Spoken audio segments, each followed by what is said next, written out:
उमेदवारी करायची नाही करायची आणि करायची तर कुठल्या पक्षाकडून करायची आणि त्यातल्या त्यात जे पक्षात आपण काम करत होतो त्या पक्षाने आपल्याला उमेदवारी न करतो मग त्या पक्षात थांबायचं का नाही थांबायचं असा एकंदरीत सगळा विषय होता. तर सर्व कार्यकर्त्यांनी मनोगत व्यक्त केले आणि तुम्ही जो निर्णय घ्याल तो आम्हाला मान्य राहील अशी भूमिका सगळ्या कार्यकर्त्यांनी माझ्यावर सोपवली. मी आता 1904 पासून विधानसभाच्या 3 निवडणुका केल्या, 2 अपक्ष केल्या आणि 1 पक्षाकडून केली. आणि अपक्ष निवडणूक करून सुद्धा ज्यांच्याकडे पक्ष होता ते 3ऱ्या नंबरला आणि मी अपक्ष असून 2ऱ्या नंबरला असायचो.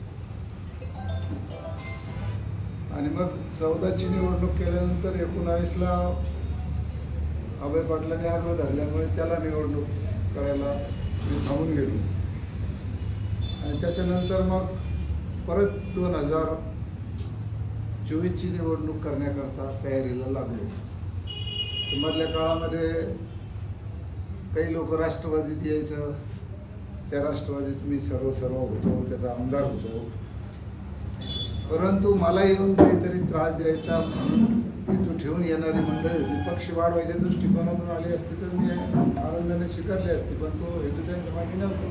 राष्ट्रवादी कशी संपवेल इथं राष्ट्रवादीचं जे पंचायत समितीला सभापती, जिल्हा परिषदला उपाध्यक्ष अशी ताकदवर पक्ष होता आणि तो पक्ष कमकुवत करायचा.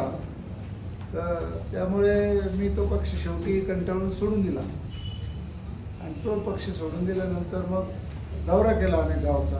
तर बाबा आता मी काय करायला पाहिजे.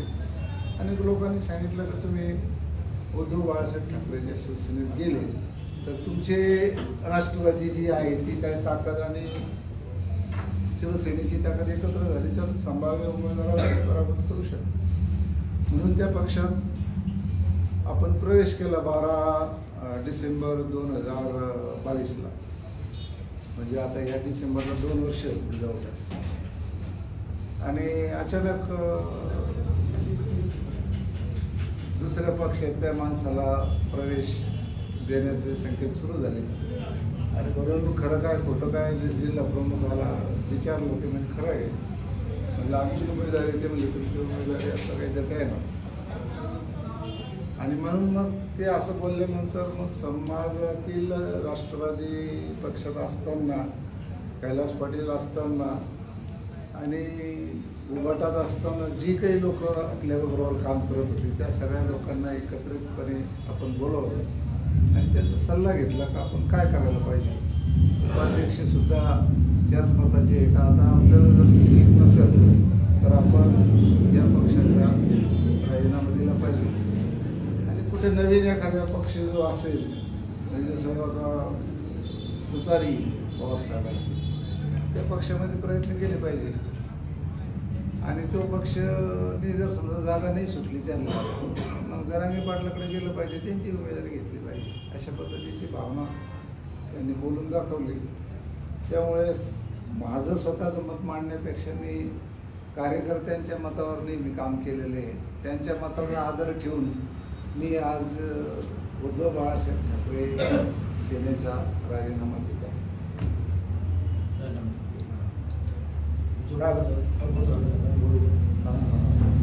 विषय तुमचा शरद पवारांचे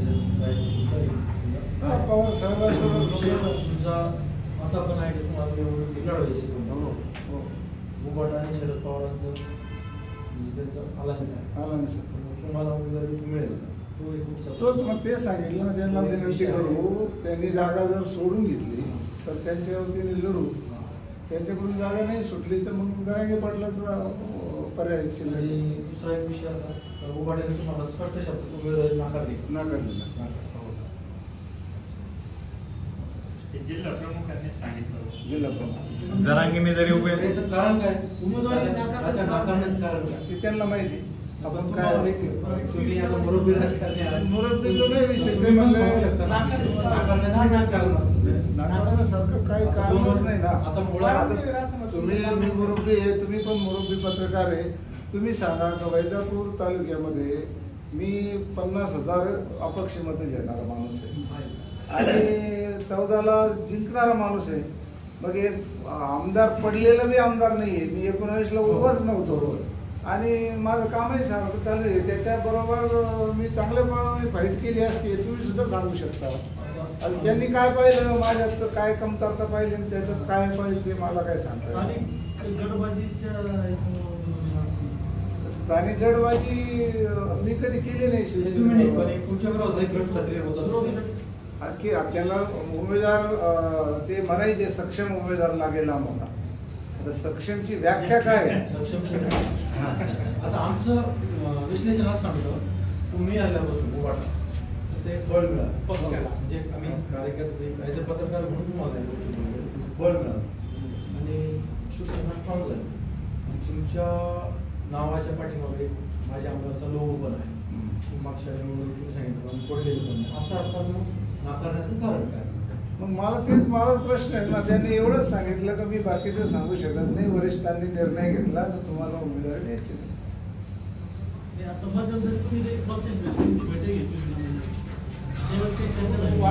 मी नाही गेलो. सक्षम उमेदवार लागेल जिल्हा प्रमुखांनी सांगितलं तर पक्ष नाही, या आपल्या तालुक्यातले जी काही शिवसैनिक जायचे जिल्हा प्रमुखाकडे का आम्हाला सक्षम उमेदवार पाहिजे. पण मग तुम्ही सोडले तर सक्षम कोण? त्यांना सक्षम आपल्यापेक्षा कोणी वाटत असेल तर आपण आजपर्यंत मी म्हणजे खालच्या पातळीवर जाऊन कधी टीका कोणावर करत नाही. मग तिथे स्टँडिंग आमदार असो का नगराध्यक्ष असो, आपलं काम आपण करत आलेले आतापर्यंत.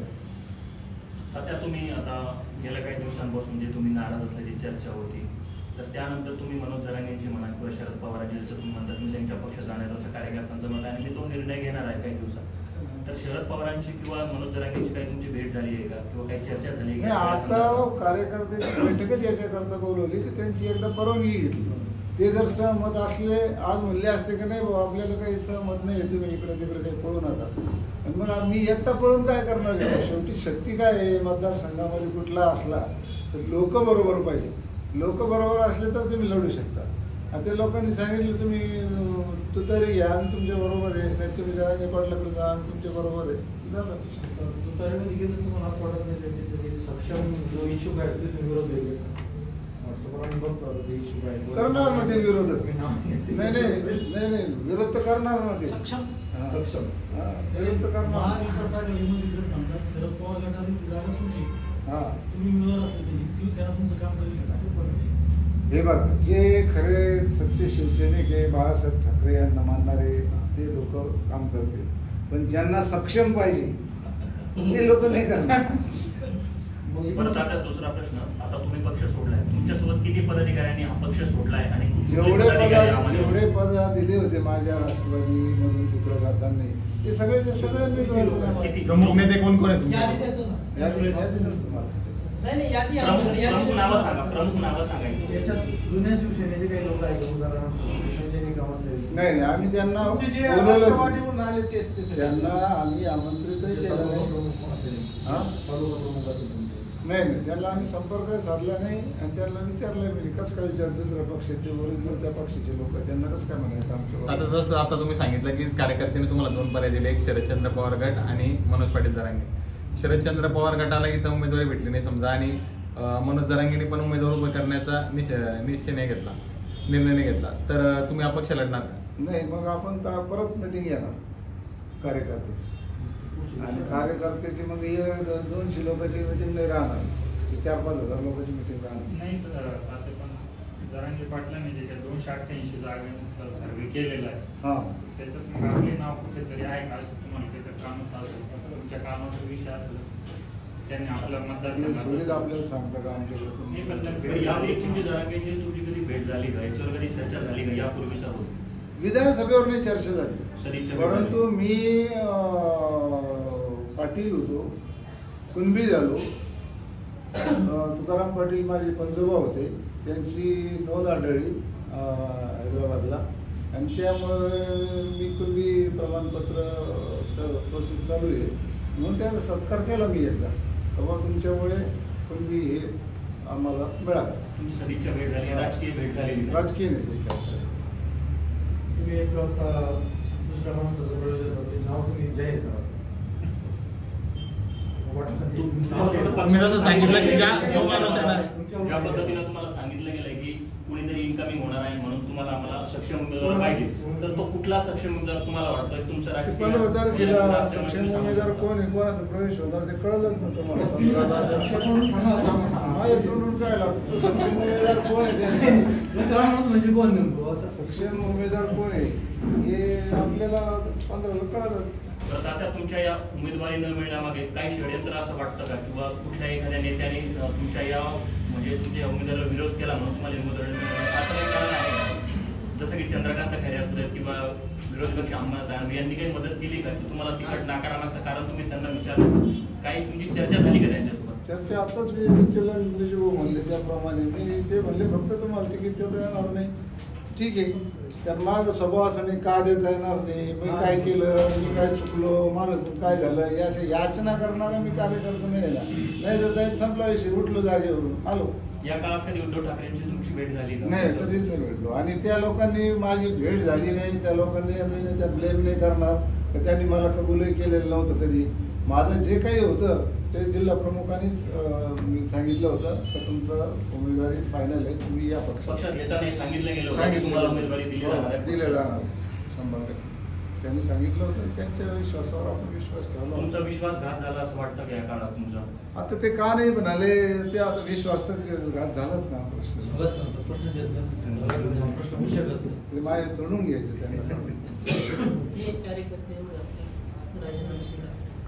आता तुम्ही शरद पवार गटाकडून तुम्ही समजा उमेदवारी अपेक्षित जाहीर धरताय, पण यांचं आघाडी असल्यामुळे तुम्हाला उभाटांना नाकारलं, इकडून शक्य होईल का असं तुम्हाला वाटतं? उभाटाने नाकारलं, त्यांनी त्यांची जागा आहे त्यांनी जर घेतली तर मग शरद पवारांकडून मिळणार नाही. मग जरा नाही पडलं तो काय जसं भाषणात सांगितलं मी ओपनच आहे, आपल्याला लपून छपून काही करायचं नाही. जे काय ओपन आहे. आता तुम्ही पक्ष सदस्याचा राजीनामा दिला का? पाठवलं? हा दिला, पाठवून दिला. दिला आज पाठवतोय आम्ही त्यांना. फक्त आज घोषणा केली आहे आपण. काय वाचून देईल आता त्याला टॅक्स करून टाकतो त्याला काय लागतं.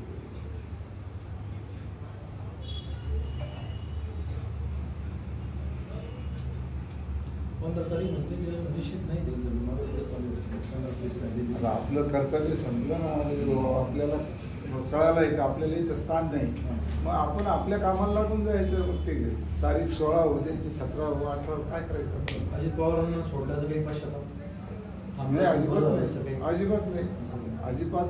ते अजित पवारला मी ओळखलं होतं म्हणूनच त्यांचं काय परिस्थिती झाली आता ते स्वतःच्या तोंडाने कबूल करतात का बारामतीकर अवघड आहे, ते काही करू शकतं म्हणून. म्हणजे पवार साहेबांवर जो विश्वास होता तो आजही जाईल तर पवार साहेबांकडे जाईल, अजित पवारकडे जाण्याचा विषयच नाही.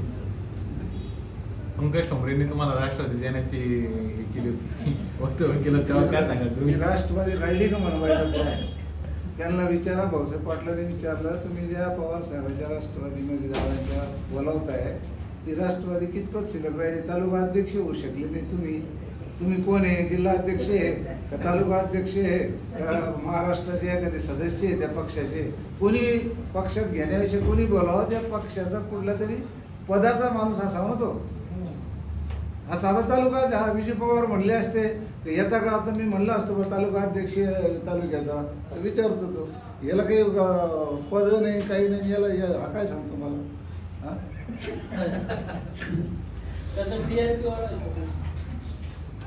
त्यांच्या घरातल्या कार्यक्रमात निमंत्रण नव्हतं.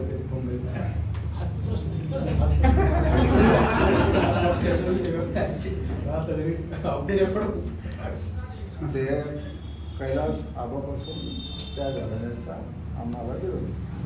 काही कोणी मोठं झालं चालेल पण हे घर मोठं नाही झालं पाहिजे. आणि त्याचं प्रमुख कारण आमच्या घराण्याचा प्रामाणिकपणा, लोकांचं जे काम आहे ते करायचं, गरिबाचं काम आहे ते करायचं, मांडीला मांडी लावून कानात बोलायचं, पदं घ्यायचे आणि लोकांना नंतर विसरून जायचं, ही संस्कृती त्यांच्याकडे आहे, ती आमच्याकडे नाही.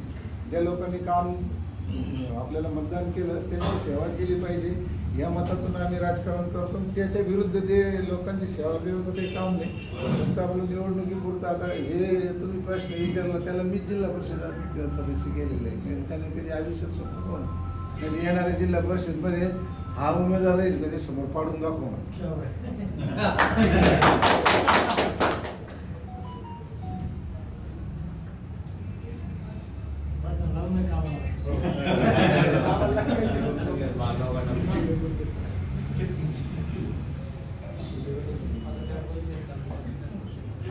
हा गरीब श्रीमंतीची लढाई होऊ द्या, बिगर पैशाची लढ होती बी.